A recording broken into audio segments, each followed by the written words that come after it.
HOA Karen kept draining my water tank, didn't know it was linked to the whole neighborhood. The first time my water tank emptied overnight, I thought it was a leak. The second time, I knew it was Karen. My name's Thomas Yates. Mid-40s, civil engineer by profession. Semi-retired after life handed me a tragedy I wouldn't wish on my worst enemy. My wife, Lily, passed away 2 years ago from ovarian cancer. She was the only person who could make a room brighter just by sitting in it. After she died, I cashed out of the firm early and moved out here to Evergreen Hills. Quiet streets, clean air, promises of peace. I didn't come here to be liked. I came here to be left alone. Evergreen Hills is a typical suburban HOA nightmare wrapped in manicured lawns and white vinyl fences. If you ever wondered what hell might look like with matching seasonal wreaths, this was it. And presiding over this pastel dictatorship was Karen Mulroney, Vice President of the HOA Board, self-appointed keeper of lawn conformity, noise compliance and neighborhood virtue. Karen had the sort of smile that didn't reach her eyes. Her clipboard might as well have been a sword. She lived 3 doors down in a beige monstrosity with plastic flamingos she called vintage. The same week I moved in, I got a warning about non-standard mailbox color. My mailbox was matte black. Not neon green. Not zebra striped. Just black. That's when I knew what kind of power trip this woman was on. I mostly kept to myself. The only thing I really cared about, aside from staying out of HOA politics, was the memorial garden I built behind my house. It wasn't much, just a ring of rose bushes Lily loved, a bench we used to sit on every evening, and a koi pond I was slowly constructing with a solar-fed water tank system. It was my therapy. My way of still talking to her. So, when that tank emptied out for the first time overnight, I didn't panic. Just assumed something was loose. Checked every valve, seal, and sensor. Nothing. Topped it up. Watched it carefully the next few days. Everything held fine. Until 5 nights later, gone again. Completely dry. That's when I got suspicious. I installed a motion light near the tank, thinking maybe it was some raccoon or prankster kid. But deep down I had a feeling. Karen had made a comment earlier that week during the HOA meeting. I was seated in the back, quiet as always. Some of us, she said, clicking her pen dramatically, are still trying to be good neighbors and conserve community water. Others just hoarded in those ugly tanks. The room chuckled nervously. My tank was the only one visible from the main trail behind the garden. Her eyes flicked toward me like a knife. I didn't even flinch. By the 3rd time it happened I was angry, but more than that I was exhausted. Not from the work. From the gaslighting. I knew something wasn't right and yet I doubted myself. Maybe it was mechanical. Maybe it was just a faulty float valve. I replaced it anyway. I kept working.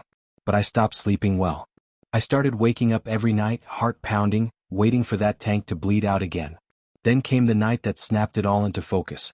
It was 2:47 a.m. I was up already, couldn't sleep again.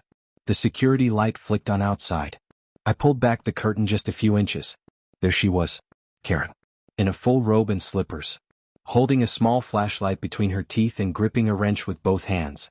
Crouched by the side of the tank like a damn gremlin in a Nancy Meyers movie. I watched as she leaned in slowly, placed the wrench around the valve and turned. A soft hiss as the water began to flow, not into her pipes, mind you. Just into the dirt. She was draining it. Wasting it. Not stealing it. Sabotaging it. I didn't move. I didn't bang on the window. I didn't yell. I stood there, in the dark, the warmth of the house behind me and the cold realization rising in my chest like flood water. It wasn't just pettiness. It was control. She didn't like that I had something she couldn't regulate. Something independent. Something free. My palms clenched. My throat went dry. I didn't even feel angry, just hollow. You want to drain me dry, Karen? I whispered into the quiet. Then you better pray you don't spring the wrong leak. She finished, wiped her hands daintily on a floral hand towel, and walked back toward her house like she hadn't just declared suburban war. And I knew right then, I wasn't going to report her. I wasn't going to yell or confront or post on the community forum. That wasn't my way. No, I was going to fix the leak. But not the one in my tank. The one in the system. The curtain slipped from my fingers like the last piece of a puzzle falling into place. I didn't turn on the lights. I just stood there in the quiet. My mind was already building blueprints in the dark.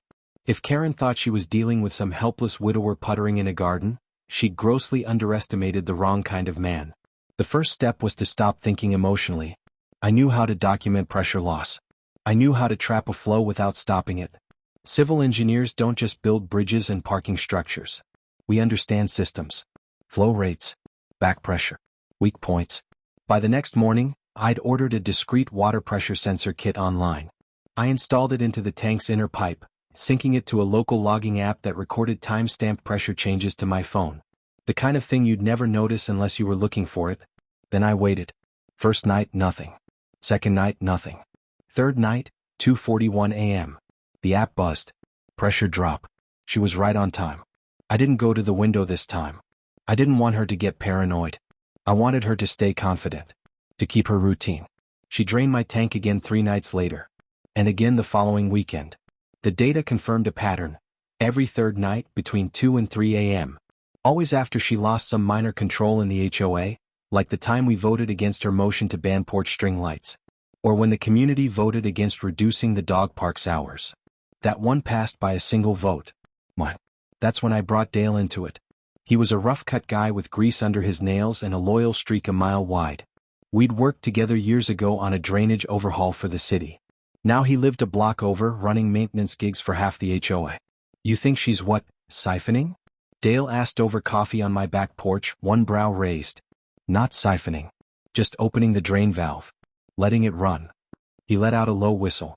That's some next-level HOA petty. She's not just being petty, I said, sliding the pressure logs across the table. She's using this as leverage. Punishment. Dale leaned in. You sure you want to play this quiet? I could rig something nasty. Real quiet. Real permanent. I shook my head. I want her seen. Not hurt. We do this clean. That's when Amy dropped by. She was 22, smart as hell, sharper than me some days. Lily had been her godmother. Amy came every week to help with the garden, or maybe just to keep me from vanishing into it. She found me that afternoon in the garage, knee-deep in tools and buried HOA maintenance maps printed from archived PDFs. You look like a conspiracy theorist, she smirked, holding up a dusty set of blueprints. Tell me this doesn't involve aluminum hats. I sighed, rubbed my face. Karen's been draining the tank. Repeatedly. Amy didn't laugh. Didn't doubt. She just nodded once. Start documenting everything. And let me scan these into a digital archive. We might need timestamps. That night, I studied the system harder than I had anything in the last 5 years. And there it was, hidden in a 1994 addendum to the HOA infrastructure plans. The tanks, mine and 2 others, were legally installed with permits long before Evergreen Hills switched to city pressure systems. Mine, however, was still partially tied into an emergency backflow channel that, during drought season, would automatically divert overflow into the neighborhood-wide backup line that fed into 10 homes. 10 homes. If Karen kept tampering with it, she wasn't just draining my water. She was compromising emergency backup supply for 1/10 of the community. That's when Evelyn called. She wasn't just a curious neighbor. She was a retired journalist who'd spent 40 years cracking local corruption cases before the term HOA politics even existed. I didn't know her well, but she'd watched the meetings. Watched Karen. Watched me. She never raised her voice in those meetings. But she watched everything. That afternoon, she dropped an envelope through my mail slot. No return address. Inside was a single sheet.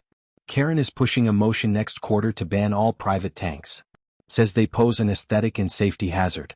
What she's not saying. She signed a proposal with a private water supply company out of Fremont. The same company she's been attending HOA expos with for the last 6 months. They're offering her and Harold, president, a board referral bonus. Quietly. Look it up. You didn't hear this from me. There was no signature. Just that. It all connected. Karen wasn't just playing power games, she was creating need. Manufacture a crisis. Offer the solution. Get paid. So I built my own solution. In the garage, I repurposed an old irrigation tank, connected it to a secondary valve inline with the main drain outlet on my tank. Filled it with pressurized blue security dye. A harmless compound used in commercial plumbing to trace backflow leaks. Stained skin for days. Near impossible to scrub off without chemical cleaner. Installed a small valve trigger that released the dye only when tampered with by an unregistered hand. It was silent. It was invisible. And it was perfectly legal. All that was left was to wait. But it didn't stop there. The more I traced, the more I uncovered. Harold, the HOA president, had quietly approved the disposal of older water tank permits in next year's amendment draft. A cleanup initiative, cloaked in language about modernization and safety. They wanted my tank gone not because it was ugly, but because it represented independence. A system they didn't control. A system they couldn't profit from. A week later, I was at the kitchen table when Amy walked in.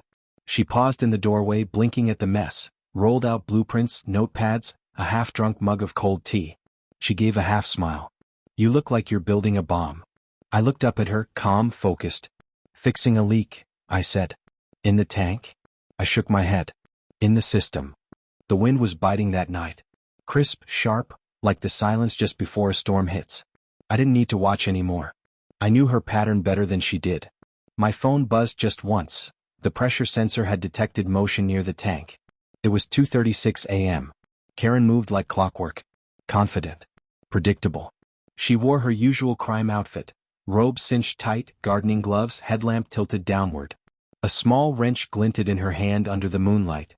The footage from the hidden camera caught it all in HD. Wide frame. Clear timestamp. Even the breath vapor leaving her lips. She leaned down.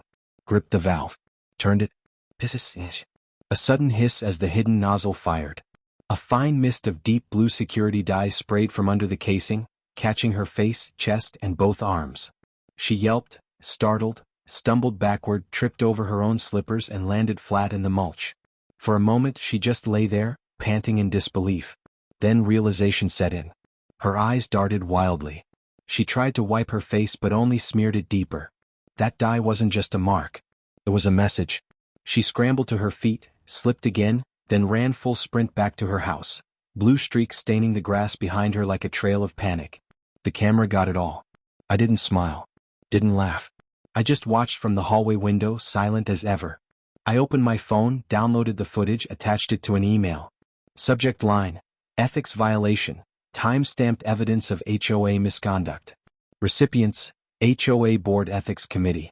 CC: Harold Brandt, HOA President. BCC: Dale. Click. Set.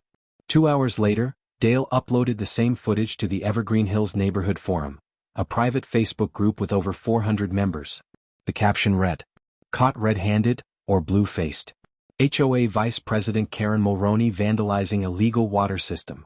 You wanted transparency? You got it." It spread faster than wildfire. By sunrise, the video had over 130 comments. Most were from residents I'd never spoken to. "That's why my tank kept losing pressure? She's been threatening my elderly mom for planting lavender. Can we remove her already? This is insane." I knew it wasn't raccoons. Karen went quiet for about 12 hours.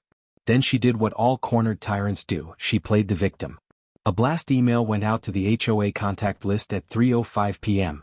"Dear neighbors, it has come to my attention that I've been falsely targeted and humiliated through doctored footage and online bullying. This harassment stems from a long-standing vendetta by a few rogue residents who cannot follow basic HOA guidelines. I am seeking legal counsel." I didn't respond. Neither did Dale. But the next morning, Dale walked into the HOA maintenance shed and dropped a bomb of his own. He told the board, under no duress, that Karen had approached him 2 months earlier offering $1,000 in cash to discreetly tamper with non-HOA approved water tanks in the neighborhood. The goal? Create just enough damage that the tanks would fail safety inspections. He had screenshots of the text. Even a partial voice memo she'd accidentally sent when trying to use voice to text. "Just make it look like wear and tear, okay? If you do it right, no one will ever know it wasn't rust." By the time the next HOA board meeting came around, the clubhouse was packed. It was standing room only. You could feel the tension in the air. People weren't just angry, they were embarrassed. They had followed Karen. Trusted her rules. Let her bully them for years. Now they wanted answers. I arrived 10 minutes early with my file folder. Inside, water pressure logs. Screenshots of flow spikes. Neighborhood pipeline blueprints.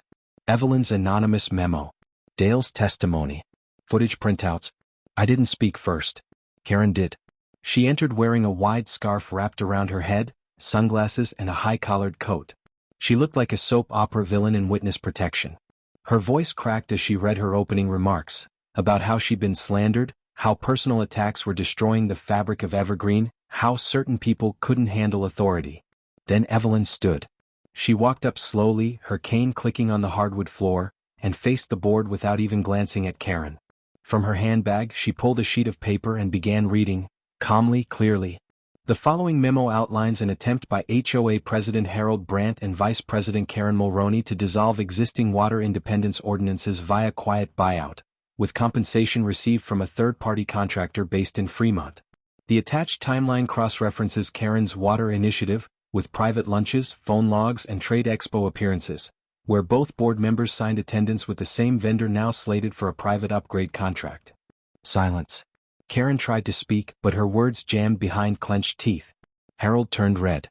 I walked to the center of the room, laid my folder on the table and said, "You asked for proof. You've got it? Timeline. Data. Video. Testimony. This wasn't about landscaping. It was about control."